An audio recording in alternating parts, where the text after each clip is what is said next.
جہاں آپ اللہ کے سامنے جواب دہ ہیں وہاں آزاد نہ ہونا، اور جہاں آزاد ہیں وہاں پر پابند نہ ہونا۔ اگر تمہیں یہ پتہ چل جائے کہ تمہارا رزق اللہ کے پاس ہے تو پھر رزق کی تلاش نہ کرو بلکہ اللہ کی تلاش کرو جس کے پاس تمہارا رزق ہے۔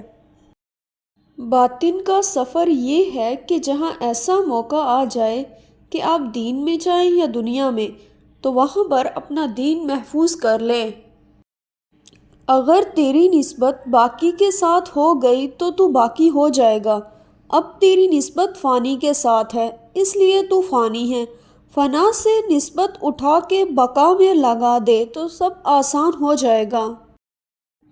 اگر ایک آدمی دلیری سے سچ بات کرنے لگ جائے تو باقیوں کا چھپا ہوا سچ ظاہر ہو جائے گا۔ خودی کسی شے کا وہ جوہر خاص ہے جس کے نہ ہونے سے وہ شے نہیں ہوتی۔ جانوروں اور انسانوں میں ایک فرق یہ بھی ہے کہ جانوروں کو نہ ماضی کی یاد رہتی ہے نہ مستقبل کا خیال۔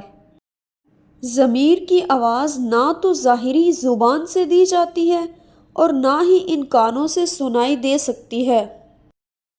اگر زندگی کا کیا ہوا حاصل آخرت میں کام نہیں آنا تو اس حاصل کو محرومی کہو۔